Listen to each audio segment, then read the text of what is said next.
What's going on, guys? Welcome back to my channel. In today's video, we're going to talk about setting up your goals in a hierarchy. We're going to talk about why you should do this, like what benefits it has for you, and how you can do this.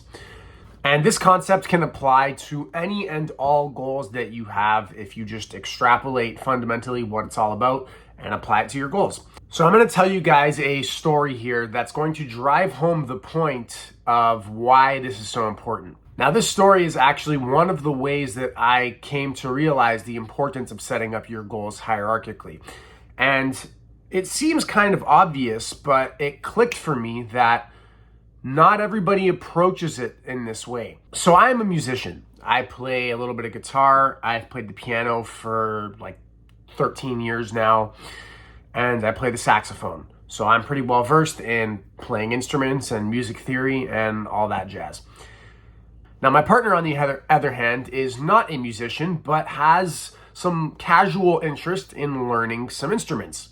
In the past, she has dabbled a little bit in trying to learn a few songs on the guitar and also on my piano over here. Now, her approach to learning these instruments is just to kind of have some fun and learn some songs. Now, let's take the guitar, for example. She's told me in the past that she used to know how to play a few songs on the guitar. If I gave her a guitar today and asked her to give me a G chord or a D chord or an E chord, she would have no idea. Now, this is where I recognized most people want to jump right to their goal and kind of surpass a hierarchy that makes a lot of sense. So here's what I mean. Let's say you divide the skill of learning how to play the guitar into 3 goals. You want to learn how to strum, you want to learn how to finger the chords, and you want to learn how to play a song or two. If you start with goal number 3, learning the song, it's going to take a long time and it's going to be very challenging. But granted, it is doable. It's just not very efficient. It's going to be frustrating.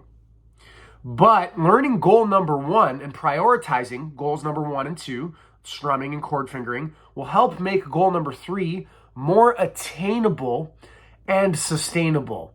You're going to be able to hone your skill more for the long run.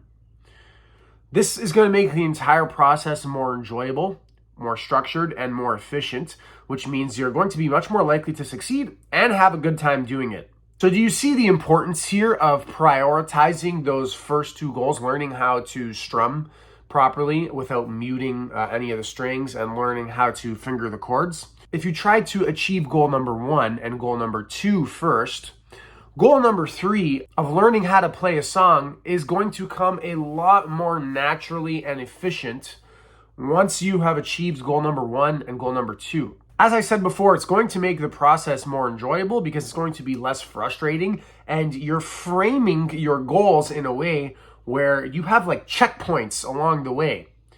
Because if you were to try to just learn how to play a song before you know any chords and how to strum properly, you're going to have to learn a few chords and how to strum along the way anyways. You're just not going to be focusing on really building that as a foundation. You're not going to be focusing on the skill of strumming and getting proper chord fingering. So you're just going to have to kind of learn it along the way anyways. But if you prioritize them as a separate skill to learn, first of all, it's going to be a lot easier to learn simply how to strum than it is to learn a song. And it's going to be a lot easier simply how to strum a chord than it is to changing chords, learning how to play a song. So you're going to have these little like validation checkpoints along the way of, oh yeah, I'm on the right track. Because the timeline is going to work out that you're going to first learn skill number 1 and then skill number 2, and then you can achieve the goal of learning the song. So this is the importance of goal hierarchies and a very simple example of learning how to play the guitar. Now, to kind of drive this home, and as I said, this is a foundation that you have now built where you will know how to play a few chords a few years from now. Maybe you forgot the chord changes to learning the song that you learned if you just don't pick up a guitar for a few years. But I'd be willing to bet that you would remember the chords. Your fingers will remember how to strum if you focus on those as separate goals leading up to the goal of learning how to play a song. Personally, that's how I learned. And I can go a few years without touching a guitar. In fact, I have. And then I can pick up a guitar and I'll be rusty, but I'll still know the chords that I know, and I'll still know how to strum and get the strings to ring out nicely without muting any of them. Another great reason, and I touched on this briefly already, but when you try to attain a goal right away and you just try to jump right to that goal, you're going to be frustrated along the way. It's going to be very challenging because it's going to take you a lot longer. You're not going to have those checkpoints of, okay, I learned skill number 1. That's one goal achieved. And then, okay, I learned skill number 2. That's the second goal achieved. And now let's try to achieve goal number 3, which is learning an actual song. If you just try to jump right to learning a song, you're not going to have any validation that you're on the right track. It's going to be very frustrating. You just lack a system that is going to guide you in the right direction. So this brings me to the next point here of, when you learn this concept of setting up your goals hierarchically, you really are starting to put in a system, and systems are what are going to make you successful here. Systems are highly, highly efficient in all walks of life. Your whole body is a system. Your body itself has a hierarchy. It prioritizes certain chemical reactions before it can move to the next ones, before it can start building muscle or healing injuries. It has to digest food, then it has to absorb that food through the intestines. It has to distribute it through a network of blood vessels. You understand what I'm getting at here. Everything that works efficiently can be broken down into a system. So if you want to be efficient at achieving any goal, and therefore be much more likely to achieve it, you have to be breaking down your process into a system, no matter what the goal is. So that's why you should be breaking down your goals into hierarchies. It's just much more efficient. It's going to very much increase the likelihood that you will actually achieve that goal. It's going to make the process more enjoyable and sustainable. You're going to be able to recreate the results that you got from whatever goal you achieved, because you built yourself a solid foundation through this goal hierarchy. So that is why you should be creating a goal hierarchy. Now we're going to get into how you can divide up your goals into a hierarchy. So we talked about learning how to play the guitar, but let's say you have a goal of making $1 million, right? Being very, very wealthy. You can take the big goal that you have, in this case, making $1 million, and reverse engineer it. So what does it take to make $1 million? And sometimes there's more than one pathway, and you can reverse engineer your goal into a few pathways and choose which one you think is best for you. So in this case, maybe let's say you have a 9-to-5 job, you make $70,000 a year. It is not going to be impossible for you to become a millionaire, but it's going to take you a long time. So you can reverse engineer your $1 million into $70,000 a year. Okay, how many years is that going to take? How much do I have to save per year versus how much I spend? What is the percentage I need of a return on my investments?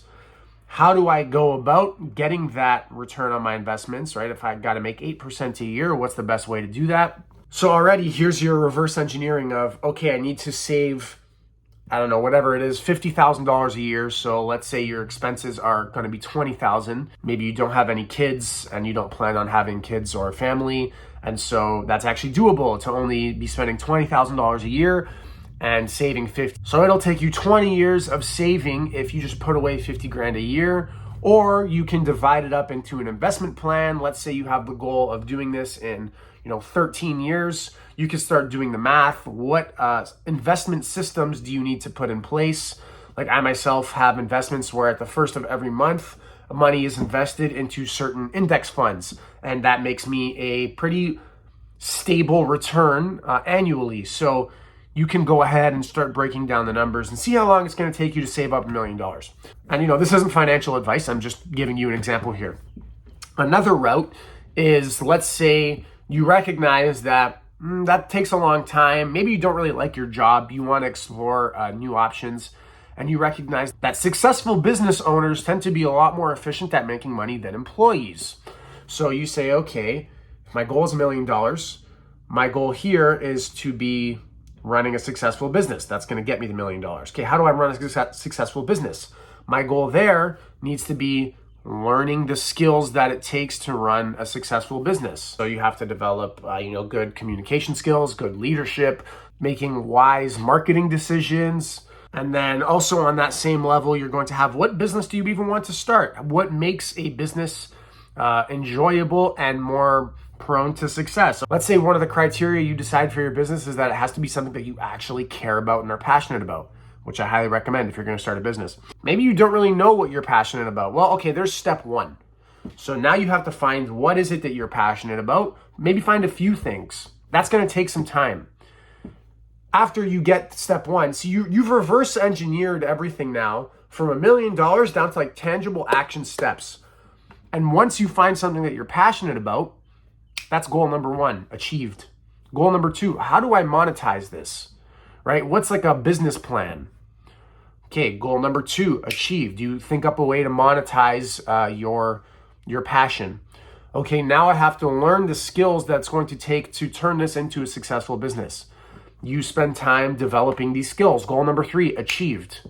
Now you put those all together and you actually develop the business and it starts turning a profit. What are we at? Goal number four, achieved.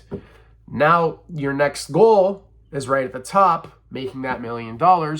You let your system just keep running itself. You keep running your business based off of all those goals that you've achieved from that system that you laid out. Bam, there's your $1 million.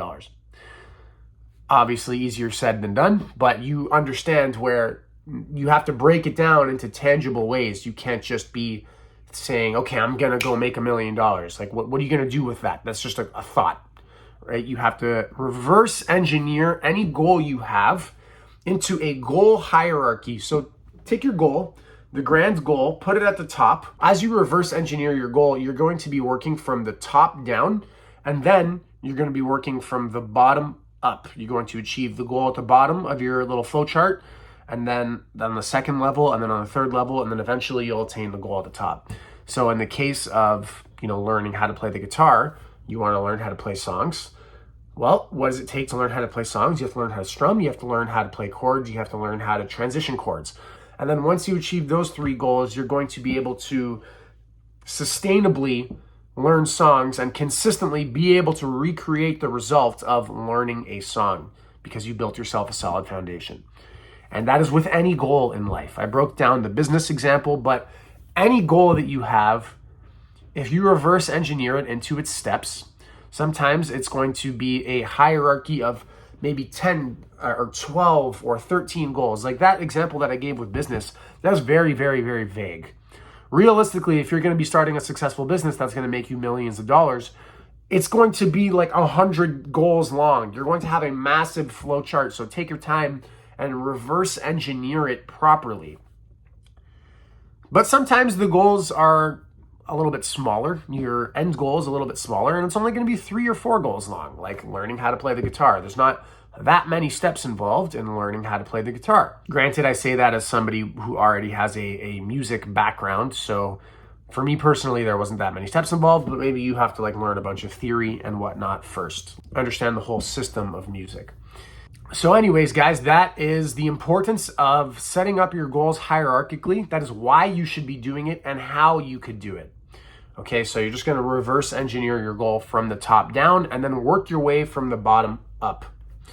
Pretty straightforward, not that crazy of a concept, but it is very evident in society that people don't really apply this concept all too much. So I just wanted to make a video on it here at risk of stating the obvious and really break down how to go about this.